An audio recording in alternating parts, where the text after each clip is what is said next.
Today's video is going to be about the electric eel wheel cone winder. I'm going to start off with two different topics about features on the cone winder that I'm hoping to get some feedback on.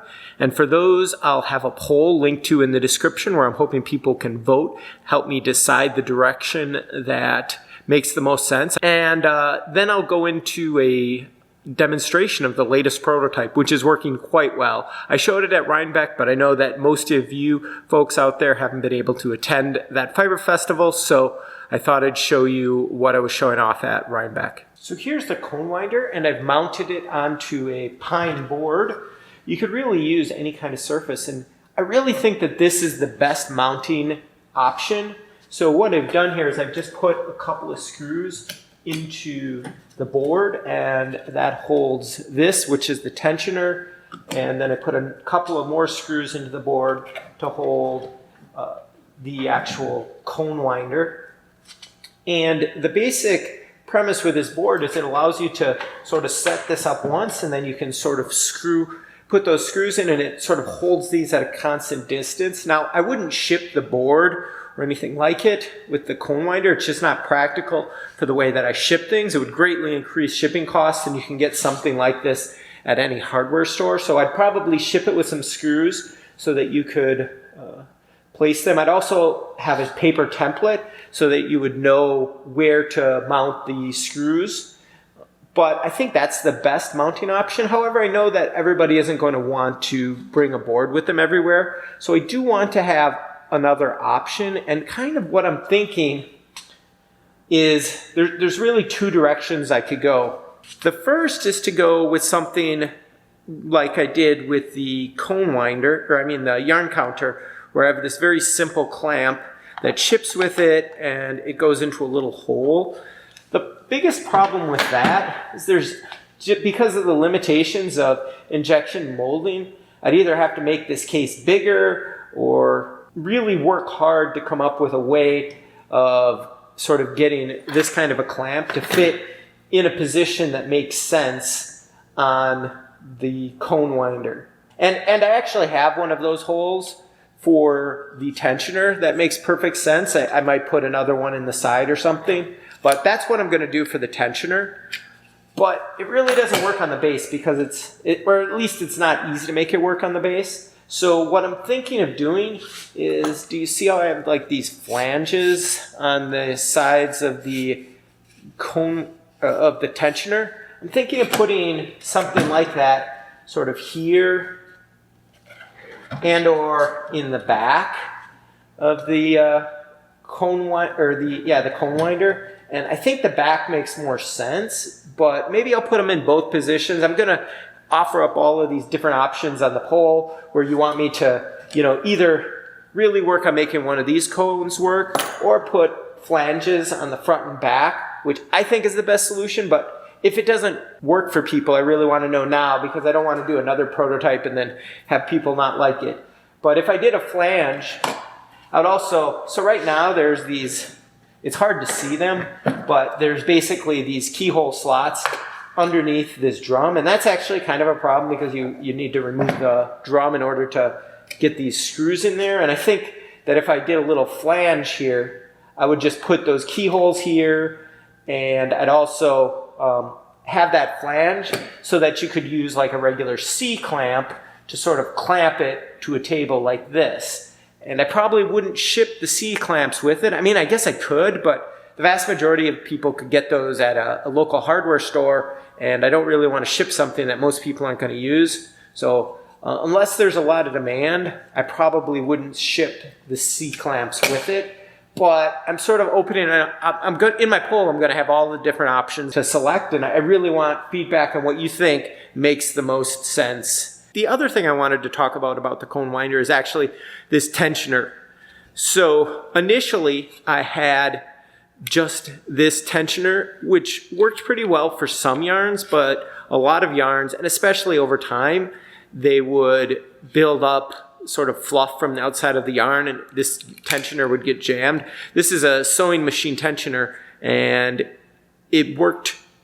It's designed for thread, so it works really well for very thin, non-fluffy yarns, but it didn't work well for all types of yarns, so I started looking into other options, and I added these 4 metal posts. And what I do is I run the yarn through this hook, and then I just sort of run it around these different metal posts, usually 3, sometimes I'll run around 4. And based on how you run the yarn over those posts, you can control how much tension there is. And that really works great for every yarn I've tested. So what I'm thinking of doing is removing this sewing machine tensioner and just having these posts. I think I would add 2 more posts right here and right here, just so you have sort of a middle one that you can run things off of. And I think that would be sort of like a really ideal solution. It should work for all yarns really well. You just sort of run it through these different things. Now, what I want people to let me know, though, is if you think that this sewing machine tensioner should be included or should stay on. It's definitely something I could leave on. It does add a little bit of cost to have 2 different tensioning systems, and this is the more expensive one, the one I want to get rid of. So it would save a little bit on the cost of the machine if I can get rid of this, but I could. Another option is that it's kind of got like this hex bolt and wing nut kind of configuration. You can actually buy these tensioners on Amazon. So what I might do is I might just leave the mounting hole in the plastic for it and put 2 more posts in. That doesn't really cost me anything, and people could add their own sewing machine tensioner at the end. But if nobody's going to use it, I think it would just add confusion. So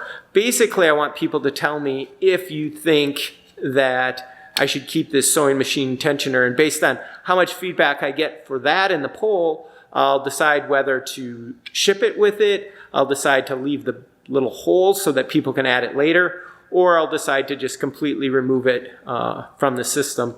And this is something that's a pretty easy to 3D print part, so if people wanted to make a different tensioning system, that would definitely be possible. I'll probably release the files for this when I get them finalized and start shipping the cone winder. So this is something that I expect will be customizable. I would like people to sort of share their feedback, and if you have alternate ideas on tensioning systems, definitely let me know. So now I'm going to show you how I set up the cone winder, and I'm going to have it connected to the yarn counter right here, just so we can show you how those 2 systems work together. So here's the yarn I'm counting. Because it's pretty thin, I'm going to rotate it all the way around the disc like that, just to minimize the chance that it gets any disc slipping.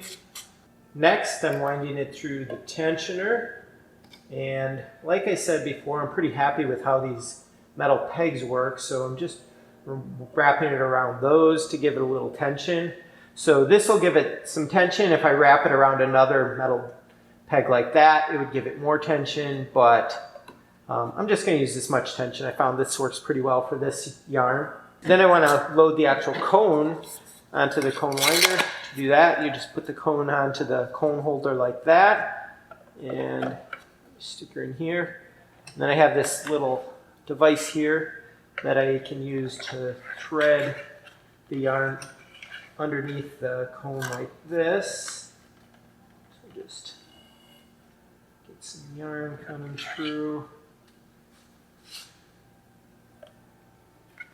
After I've got the yarn threaded underneath the main drum like that, I just want to wrap it around the cone several times so that it won't slip too much when things get started. And I'm holding this arm up with this key right there. And at this point, we should be good to go. So I'll just turn it on.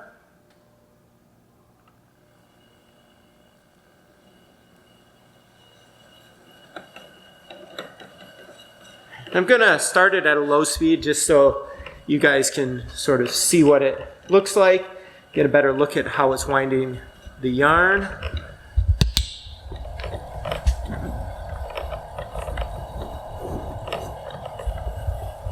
You can see at this is a pretty slow speed. I mean, I kind of set it up slower, but It's going through there. We've done 15 yards now, and down there is another cone I'm winding off of. And this can work with Swifts or other types of devices. But if you're winding off of something like maybe a ball or something where you might get a lot of snags, you can go really slow like this, and then you'll have time to untangle the snags. And if you're going off of a cone or some other thing, maybe a Swift, where you don't have to worry about snags, you can crank up the speed like this and it's going to go a lot faster. You can sort of see how fast the yarn's going through by looking at the yarn counter.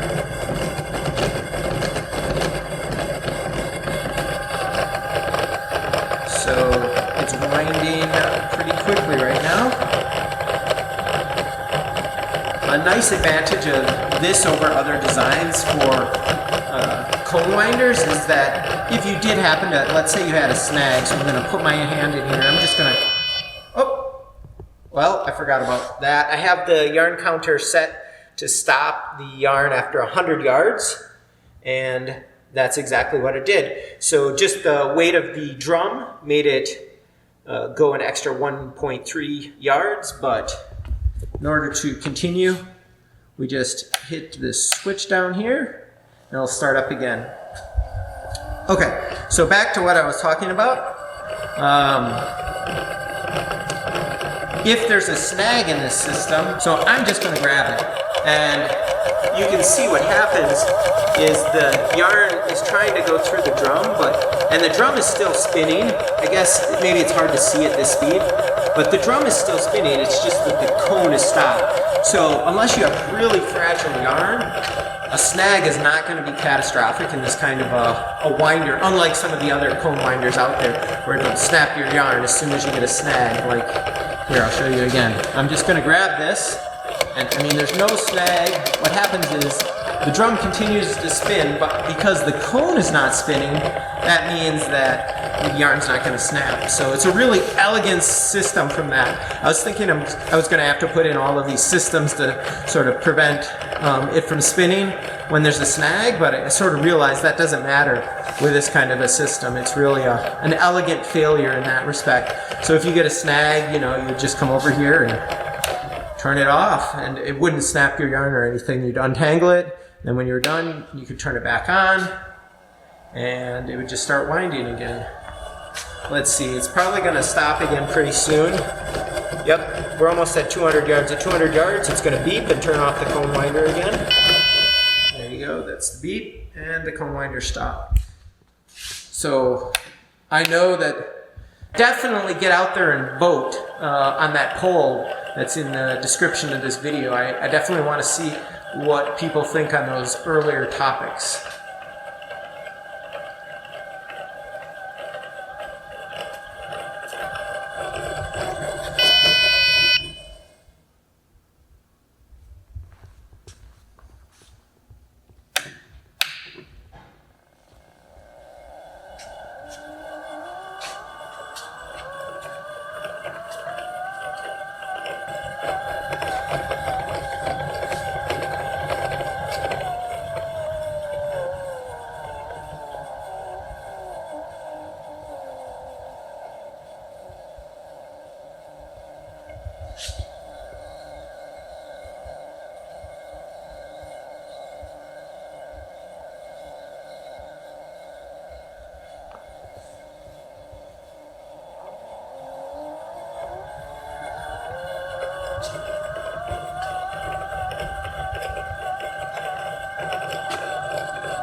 I guess I was misremembering. I think it must be 440 yards of yarn on this cone. Yeah, I guess I forgot. But I think we're going to keep going through one more beep, and then we should be done shortly after that. And you can program the yarn counter, obviously, for any length. I'm just set it to a pretty short 100 yards to let me test that feature a bunch just before shooting this. But